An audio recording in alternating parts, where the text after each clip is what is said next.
اور ہم کہتے ہیں کہ بھئی نبی صلی اللہ علیہ وسلم نے یہ عمل کیا ہے، تو صحابہ میں سے کسی سے ضعیف حدیث سے بھی ثابت نہیں ہے کہ کوئی اس رات قبرستان گئے ہوں۔ حضرت ابو بکر کے بارے میں کوئی روایت نہیں ملتی کہ اس رات قبرستان گئے ہوں، حضرت عمر کے بارے میں کوئی روایت نہیں ملتی، یا کسی ایک صحابی کے بارے میں نہیں۔ تو آپ مجھے بتائیں کہ یہ کیسی سنت ہے کہ جو صحابہ کی سمجھ میں نہیں آئی اور ہماری سمجھ میں آ گئی ہے؟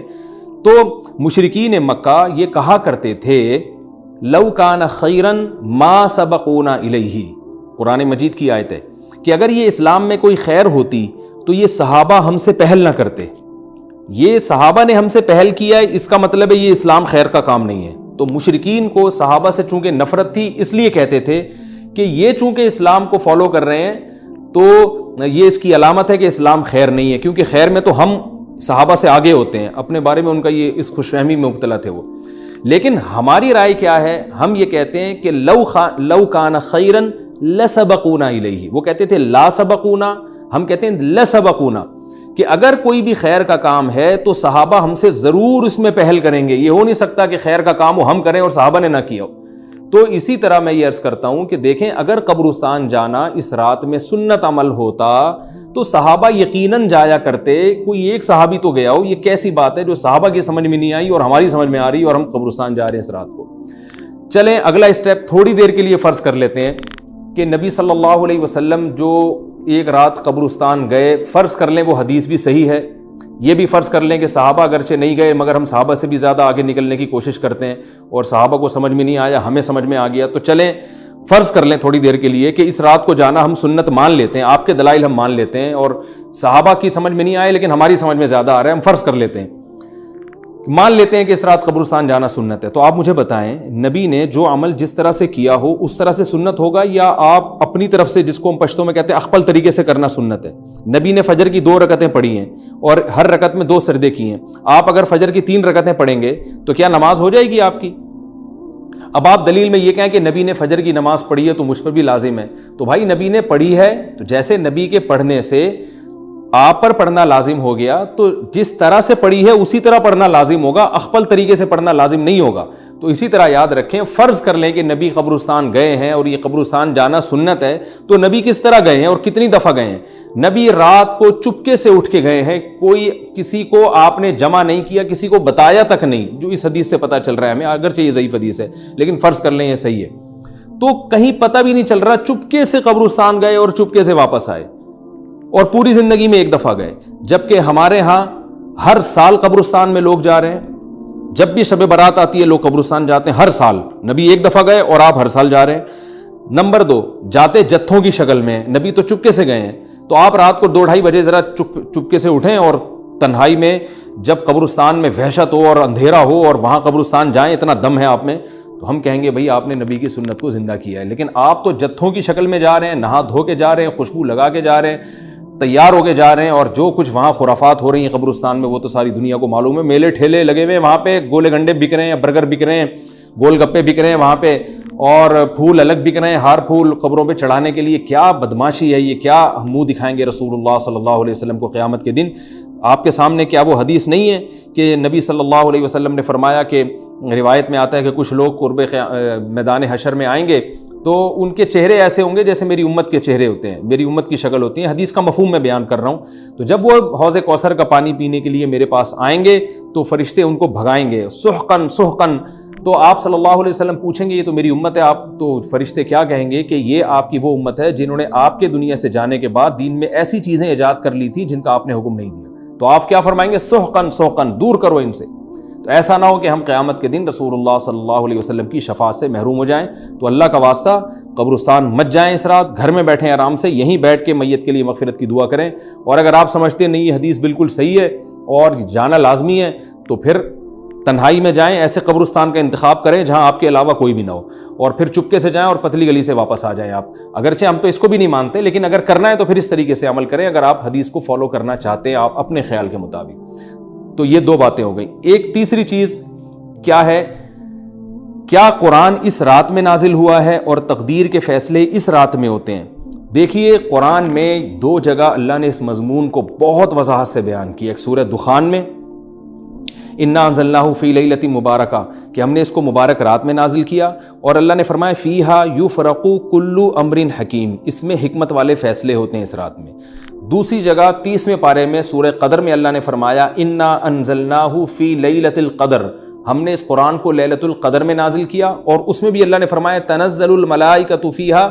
کہ فرشتے اس رات میں اترتے ہیں باذن ربہم من کل امر، تمام قسم کے معاملات لے کے۔ تو یہاں بھی اللہ بتا رہے ہیں کہ جو 1 سال کے فیصلے جس رات میں ہوتے ہیں اور فرشتوں کے حوالے کیے جاتے ہیں وہ رات اور قرآن کے نازل ہونے والی رات ایک ہی ہے، یہ الگ الگ راتیں نہیں ہیں۔ اور سورہ قدر میں اللہ نے فرما دیا واضح لفظوں میں کہ وہ لیلۃ القدر کی رات ہے۔ تو اتنی وضاحت کے بعد پھر یہ کہنا کہ اس رات میں قرآن نازل ہوا تھا جبکہ اس کے بارے میں کوئی صحیح حدیث موجود بھی نہیں ہے، ضعیف یا موضوع روایتیں ہیں، تو یہ بالکل قرآن پر میں سمجھتا ہوں کہ یہ ٹھیک نہیں ہے، بالکل دلیل کے لحاظ سے یہ کمزور بات ہے۔ اگرچہ بعض علماء اس طرف گئے ہیں اور انہوں نے تعویل کی ہے، انہوں نے یہ تعویل کی ہے کہ قرآن جو ہے آسمان دنیا پہ آیا لیلۃ القدر میں، اور وہاں سے جو نیچے نزول شروع ہوا ہے وہ شب برات میں ہوا ہے، لیکن یہ تعویل عقل سے بعید ہے اور اس تعویل کی ہمیں ضرورت بھی نہیں ہے۔ 2 صحیح حدیثیں ٹکرا رہی ہوں یا قرآن کی آیت کسی ایسی متواتر حدیث سے ٹکرا رہی ہو تو پھر تو وہاں ہمیں تطبیق دینے کی ضرورت پیش آتی ہے، جب قرآن کے مقابلے میں کوئی حدیث ہی نہیں ہے، صحیح حدیث بھی نہیں ہے۔ حالانکہ قرآن کے مقابلے میں تو فقہا کہتے ہیں کہ اگر صحیح حدیث بھی ہو، متواتر نہ ہو، صحیح حدیث بھی ہو تو وہ بھی ظنی ہوتی ہے، تو اس حدیث کو رد کیا جائے گا، قرآن میں تعویل نہیں کی جائے گی۔ لیکن یہاں تو صحیح حدیث بھی نہیں ہے، یہاں تو ایک ضعیف روایت ہے اور ضعیف اقوال ہیں، آپ اس کو کیسے قرآن کے مقابلے میں لا سکتے ہیں؟ تو جو بالکل بے غبار بات ہے وہ یہی ہے کہ اللہ تعالیٰ نے قرآن مجید کو لیلۃ القدر میں نازل کیا جو رمضان کے آخری عشرے میں ہوتی ہے، اور اسی لیلۃ القدر میں فیصلے بھی ہوتے ہیں۔ اور بعض لوگ کہتے ہیں اس میں حرج کیا ہے کہ ہم 15 شعبان کو بھی فرض کر لیں، اس میں قرآن نازل ہوا اور لیلۃ القدر میں بھی، بھائی اس سے لیلۃ القدر کی ویلیو کم ہوتی ہے۔ اللہ تو لیلۃ القدر کی ویلیو بڑھا رہے ہیں کہ یہ ایسی رات ہے جس میں 1 سال کے فیصلے بھی کر دیے جاتے ہیں اور اس میں قرآن مجید کا نزول بھی شروع ہوا۔ تو جس رات کو اللہ نے جو پروٹوکول دیا ہے وہی پروٹوکول اس کو دینا چاہیے، آپ اس کو کسی اور رات کو نہ دیں وہ پروٹوکول۔ تو یہ تیسرا مسئلہ ہوا۔ پہلا مسئلہ حلوے مانڈے کا اور نہانے دھونے کا، وہ بھی غلط ہے۔ دوسرا مسئلہ قبرستان جانے کا، وہ بھی ٹھیک نہیں ہے۔ تیسرا مسئلہ کہ اس رات میں قرآن نازل ہوا اور فیصلے ہوتے ہیں، یہ تیسری بات بھی غلط ہے۔ نہ تو اس رات میں قرآن نازل ہوا اور نہ اس رات میں فیصلے ہوتے ہیں۔ چوتھی چیز کہ کیا اس رات میں عبادت کی کوئی فضیلت ہے سرے سے یا نہیں ہے، یہ ایک علمی مسئلہ ہے۔ تو اس بارے میں خوب اچھی طرح سمجھ لیں کہ اس بارے میں جتنی بھی احادیث ہیں جو اس رات کی فضیلت کے بارے میں ہیں کہ بنو کلب کی بکریوں کے برابر مغفرت ہوتی ہے اور بکریوں کے بالوں کے برابر، اور یا جو بھی اس بارے میں روایات ہیں کہ سب کی بخشش ہو جاتی ہے سوائے اس شخص کے جو کسی کے دل میں کینہ رکھتا ہے، تو یہ جتنی اس رات کی فضیلت میں احادیث ہیں، تو ایک بات تو خوب اچھی طرح سمجھ لیں، اس پر تمام محدثین کا، جہاں تک میں نے دیکھا ہے، تمام محدثین کا اتفاق ہے کہ اس کی فضیلت میں صحیح حدیث ایک بھی نہیں ہے۔ اس رات کی فضیلت میں ایک بھی صحیح حدیث موجود نہیں ہے، لیکن ضعیف روایتیں اتنی کثرت سے ہیں کہ ایک الگ محدثین کا اصول ہے کہ جب ضعیف روایتیں کی سندیں زیادہ ہو جائیں تو وہ حسن بن جاتی ہے، یعنی قابل قبول ہو جاتی ہے وہ، کیونکہ بہت ساری کمزور چیزیں مل کے اس میں کچھ قوت پیدا کر دیتی ہیں۔ تو اب جن علماء نے احادیث کے ضعف کی طرف دیکھا کہ ایک بھی صحیح روایت نہیں ہے، انہوں نے اس رات کا بالکل انکار کر دیا کہ اس رات کی سرے سے کوئی فضیلت نہیں ہے۔ لیکن جن علماء نے اصول حدیث کی طرف دیکھا اور فقہ کے ایک اصول کی طرف دیکھا کہ کثرت روایات درجہ حسن تک پہنچ جاتی ہیں، ضعیف روایات، تو انہوں نے کہا کہ بالکل اس رات کی فضیلت کا انکار ہی سرے سے کر دینا یہ غلط ہے۔ تو جمہور اس طرف گئے ہیں کہ اس رات کی فضیلت کا بالکل انکار کر دینا یا اس کی عبادت کی فضیلت کا بالکل انکار کر دینا یہ ٹھیک نہیں ہے۔ لیکن کچھ علماء، وہ بھی بڑے محقق علماء ہیں، وہ اس طرف گئے ہیں کہ اس رات کی سرے سے کوئی فضیلت اسلام میں ہے ہی نہیں۔ اب میں دونوں طرف کے علماء کا کچھ تھوڑا سا تجزیہ پیش کرتا ہوں۔ تو جو علماء یہ کہتے ہیں کہ اس رات کی فضیلت ہے اور فضیلت میں کثرت سے روایات ہیں اور اس میں بڑے بڑے علماء داخل ہیں، امام شافعی رحمہ اللہ تعالیٰ جیسے مجتہد بھی ہیں جو اس رات کی فضیلت کے قائل ہیں۔ باقی ائمہ سے مجھے جو ہے نا امام ابو حنیفہ سے کچھ نہیں ملا اس رات کی فضیلت کے بارے میں، اور امام احمد ابن حنبل سے بھی مختلف روایات ملی ہیں، اس لیے میں جزم سے کسی اور امام کے بارے میں نہیں کہہ سکتا، لیکن امام شافعی سے بہرحال اس کی فضیلت صراحتاً منقول ہے، اگرچہ انہوں نے بھی اعتراف کیا ہے کہ اس کی روایات کے بارے میں جتنی اس بارے میں روایات ہیں وہ ضعیف ہیں، لیکن وہی ایک اصول ہے کہ جب ضعیف روایات بہت کثرت سے ہوتی ہیں تو درجہ حسن تک پہنچ جاتی ہیں۔ تو اس اصول کے تحت جمہور اس کے قائل ہیں کہ اس رات میں عبادت اگر ہم کرتے ہیں تو دوسری راتوں کی نسبت ہمیں ثواب زیادہ ملتا ہے، لیکن جو بعض دوسرے علماء جو بالکل ہی اس رات کی فضیلت کے منکر ہیں، ان کے دلائل میں یہ ہے کہ یہ بات اگرچہ درست ہے کہ اگر ضعیف روایات کثرت سے ہوں تو وہ درجہ حسن تک پہنچ جاتی ہیں، لیکن وہ کہتے ہیں کہ کچھ قرائن ایسے ہیں جن قرائن سے پتہ چلتا ہے کہ جو ہے ان قرائن کو اگر سامنے رکھا جائے تو وہ ان کی رائے یہ ہے کہ پھر ان کا خیال یہ ہے کہ ان کا رجحان اس طرف ہے کہ اس رات کی سرے سے کوئی فضیلت نہیں ہے۔ ان قرائن میں ایک چیز یہ بھی ہے کہ اس کے بارے میں جو روایات ہیں ان میں بہت زیادہ ثواب کی بشارت سنائی گئی ہے، تو بعض محدثین کا یہ اصول ہے کہ کسی رات کے بارے میں یا کسی خاص عمل کے بارے میں بہت زیادہ کہیں غلو ہوتا ہے یا مبالغہ ہوتا ہے، غلو تو نہیں کہہ سکتے، تو یہ خود ایک اس طرف اشارہ ہوتا ہے کہ یہ ایک ضعف ہے، اگرچہ یہ کوئی اتنی مضبوط بات نہیں ہے، لیکن بہرحال جو علماء اس کی فضیلت کے بالکل منکر ہیں ان کی ایک دلیل میں آپ کے سامنے پیش کر رہا ہوں۔ دوسری بات یہ ہے کہ جو علماء اس کی فضیلت کے بالکل بھی قائل نہیں ہیں، ان کی ایک بڑی دلیل یہ بھی ہے، جن میں ہمارے شیخ حضرت مفتی رشید احمد صاحب رحمہ اللہ تعالیٰ بھی تھے، اگرچہ انہوں نے اس بارے میں کوئی صراحتاً فتویٰ نہیں دیا، لیکن وہ یہ اشکال ظاہر کیا کرتے تھے کہ شریعت میں جب بھی کسی وقت کی یا کسی خاص رات کی کوئی فضیلت آتی ہے تو اللہ تعالیٰ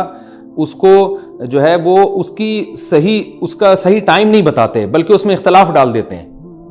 اس کی مثال ایسے جیسے جمعے کے دن حدیث میں آتا ہے کہ ایک وقت جمعے میں ایسا آتا ہے جس میں دعا لازمی قبول ہوتی ہے، اب ظاہر ہے وہ بڑا فضیلت کا وقت ہے، تو وہ وقت ہمیں متعین طور پہ بتایا نہیں گیا ہے، اس لیے علماء کا اس میں اختلاف ہوا، بعض نے کہا عصر کے بعد، بعض نے کہا کہ 2 خطبوں کے درمیان۔